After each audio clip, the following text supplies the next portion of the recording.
दोस्तों, आप सभी का स्वागत है हमारे चैनल खौफनाक दुनिया में। इस गांव का असली नाम कोई नहीं जानता, पर सदियों से इसे अंधेरा गांव कहा जाता है।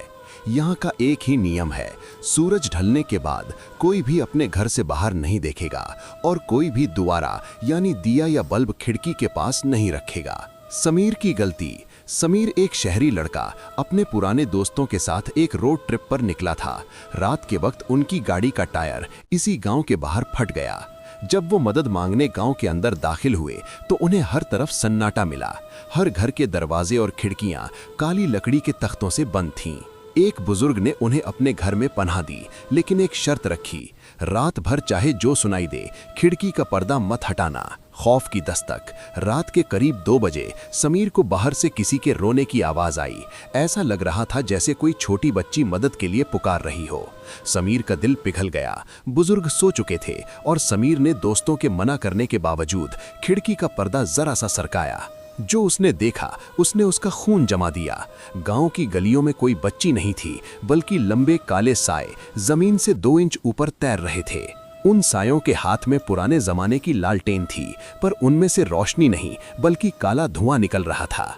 जैसे ही समीर ने पर्दा हटाया, बाहर घूमने वाले सारे साए एक साथ रुके और उन सब का रुख समीर की खिड़की की तरफ हो गया। एक अजीब मंजर। अचानक धर्मशाला के दरवाजे पर जोर जोर से दस्तक होने लगी, लेकिन दस्तक दरवाजे के नीचे से नहीं बल्कि दरवाजे के सबसे ऊपरी हिस्से से हो रही थी, जैसे कोई 10 फुट लंबा इंसान बाहर खड़ा हो। समीर ने घबराकर पर्दा गिराया, लेकिन तब तक देर हो चुकी थी। उसने देखा कि उसके दोस्तों के साए दीवार से अलग हो रहे थे और उनकी अपनी ही परछाइयां उनका गला घोंटने के लिए आगे बढ़ रही थीं। क्या समीर इस काली रात से जिंदा निकल पाएगा? क्या है इस अंधेरे गांव का वो राज जो रोशनी को दुश्मन मानता है? धर्मशाला के अंदर का मंजर खौफनाक था। समीर ने देखा कि उसके दोस्तों की अपनी ही परछाइयां दीवार से बाहर निकलकर उनका गला दबा रही थीं। वो बुजुर्ग शख्स अचानक जाग गए और उन्होंने जोर से चिल्लाकर एक पुराना मंत्र पढ़ा और कमरे के बीच में रखी एक मिट्टी की थाली में आग जला दी। रोशनी और खौफ का मुकाबला। जैसे ही आग की लपट उठी, वो काली परछाइयां वापस दीवार से चिपक गईं। बुजुर्ग ने हांफते हुए कहा, मैंने कहा था पर्दा मत हटाना। इस गांव पर छाया रक्षक का साया है। तुमने उन्हें देखकर उन्हें अंदर आने का रास्ता दे दिया। लेकिन खतरा अभी टला नहीं था। बाहर से होने वाली दस्तक अब एक भयानक चीख में बदल चुकी थी। ऐसा लग रहा था जैसे पूरा घर हिल रहा हो। असली राज। बुजुर्ग ने बताया कि सदियों पहले इस गांव के लोगों ने सूरज से गद्दारी की थी और एक काली शक्ति की इबादत शुरू कर दी थी। तब से यहाँ सूरज ढलने के बाद रोशनी दुश्मन बन जाती है, क्योंकि रोशनी होने पर ही परछाई बनती है और वही परछाई यहाँ मौत का सबब बनती है। समीर ने हिम्मत जुटाई और पूछा, तो हम यहाँ से निकलेंगे कैसे? बुजुर्ग ने एक पुरानी लालटेन समीर को दी और कहा, इसमें अंधेरा तेल है, इसकी रोशनी से परछाई नहीं बनती। तुम्हें गांव के बीच में बने उस पुराने मंदिर तक जाना होगा, जहाँ एक अखंड दिया बुझ चुका है। उसे दोबारा जलाना होगा, तभी ये साए खत्म होंगे। आखिरी जंग। समीर और उसके दोस्त उस काली लालटेन को लेकर बाहर निकले। गलियों में वो 10 फुट लंबे साए उनके पीछे दौड़े, लेकिन इस अजीब लालटेन की वजह से समीर की कोई परछाई नहीं बन रही थी, इसलिए वो साए उसे छू नहीं पा रहे थे। जैसे ही समीर मंदिर पहुंचा, उसने देखा कि वहां वो लाल जोड़े वाली औरत, जो शायद खूनियापुर से यहाँ का रास्ता जानती थी, खड़ी थी। उसने समीर को रोकने की कोशिश की, लेकिन समीर ने अपनी लालटेन की बची हुई आग उस पुराने दिए में डाल दी। एक धमाके के साथ पूरा गांव सफेद रोशनी से भर गया। वो काले साए धुएं की तरह उड़ गए। जब समीर की आंख खुली तो सुबह हो चुकी थी, लेकिन जब उसने अपने दोस्तों की तरफ देखा तो उसके होश उड़ गए। उसके दोस्तों की परछाइयां जमीन पर नहीं थीं। वो सब जिंदा तो थे, लेकिन उनकी रूह उन सायों के साथ हमेशा के लिए उस अंधेरे गांव का हिस्सा बन गई थी। समीर आज भी जब धूप में खड़ा होता है तो उसकी अपनी परछाई उससे बातें करती है और कहती है, वापस आओ, हम तुम्हारा इंतजार कर रहे हैं। समीर ने गाड़ी तेज भगाई और वो सब अपने शहर पहुंच गए, लेकिन शहर की चमक दमक में भी उन्हें एक अजीब सा भय, फियर महसूस हो रहा होता है। परछाइयों की तलाश। 1 हफ्ते बाद समीर का एक दोस्त रोहन अचानक गायब हो गया। जब समीर उसके घर पहुंचा तो उसने देखा कि कमरे की सारी लाइटें जली हुई थीं, लेकिन रोहन का कहीं पता नहीं था। दीवार पर एक अजीब सा निशान था, जैसे किसी ने कोयले से एक इंसान की शक्ल बनाई हो। समीर समझ गया कि अंधेरा गांव उनका पीछा नहीं छोड़ रहा। उसने वो बुजुर्ग की दी हुई पुरानी डायरी खोली जो उसने गांव से आते वक्त चुरा ली थी। उसमें लिखा था, जिसकी परछाई अंधेरे गांव में रह जाती है वो इंसान ज्यादा दिन जिंदा नहीं रह सकता। उसकी देह धीरे धीरे गायब हो जाएगी और वो वापस उस गांव की मिट्टी में मिल जाएगा। वापसी का सफर। समीर को एहसास हुआ कि अपने दोस्तों को बचाने का एक ही रास्ता है, उसे वापस उस मनहूस गांव में जाना होगा और उनकी परछाइयों को आजाद करना होगा। समीर अकेले गांव पहुंचा, लेकिन इस बार गांव पहले से ज्यादा खतरनाक था। वहां पहुंचते ही उसने देखा कि गांव के बीच में वही 10 फुट लंबे साए रोहन को घेर कर खड़े थे।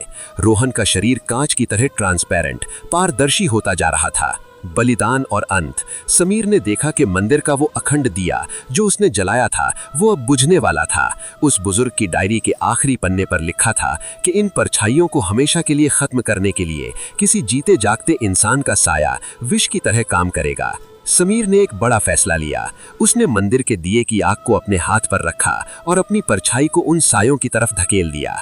जैसे ही समीर की परछाई उन काले सायों से मिली, एक जोरदार चीकार गूंजी और वो सारे साये राख में बदल गए।